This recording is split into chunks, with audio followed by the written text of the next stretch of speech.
السلام علیکم ورحمۃ اللہ وبرکاتہ۔ میرے اس اسلامک چینل کے ناظرین، آپ سب کو خوش آمدید و مرحبا کہتا ہوں۔ آج انشاءاللہ عز و جل یہ حدیث پڑھوں گا کہ قومی خزانہ لوٹنے کا وبال۔ جو قومی خزانہ لوٹتے ہیں یہ غریب عوام کا حق ہے، یا خود کھاتے ہیں یا کسی کو دیتے ہیں۔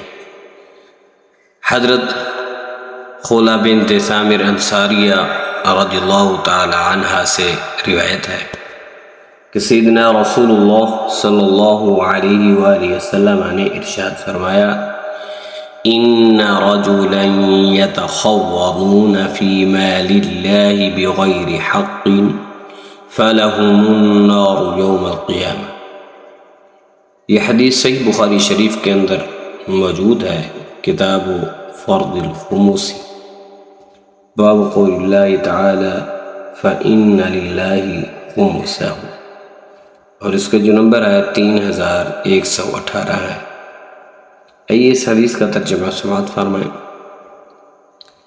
حضور علیہ السلام نے ارشاد فرمایا: بلا شبہ اس بات میں کوئی شک نہیں ہے، جو لوگ اللہ تعالیٰ کے مال میں ناحق تصرف کرتے ہیں، یعنی ناحق وہ مال خرچ کرتے ہیں، روز قیامت ان کے لیے آگ کا عذاب ہے۔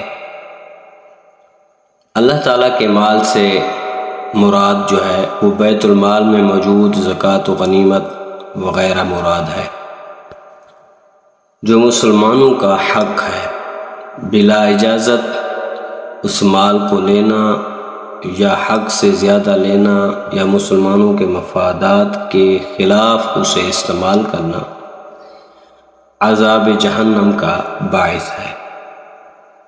تو اس سے ان لوگوں کو عبرت حاصل کرنی چاہیے جو قومی خزانے کو ذاتی مفادات یا لعب و لعب اور کھیل کود کے کاموں میں اڑاتے ہیں، خرچ کرتے ہیں، اپنی ذاتی کام میں لاتے ہیں۔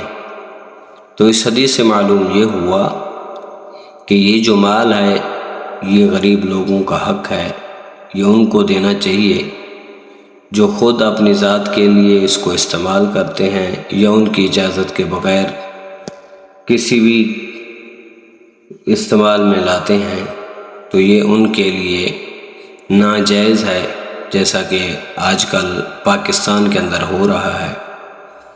تو اس لیے دعا ہے اللہ تعالیٰ ہم سب پر اپنا خصوصی فضل و کرم فرمائے، ہمارے حکمرانوں کو ہدایت عطا فرمائے، وہ غریبوں کا مال نہ ہی اپنے ذاتی کام میں لائیں اور نہ ہی ناحق کسی اور کو دیں۔ تو دعا ہے اللہ تعالیٰ ہمارے ملک پر اپنا خصوصی فضل و کرم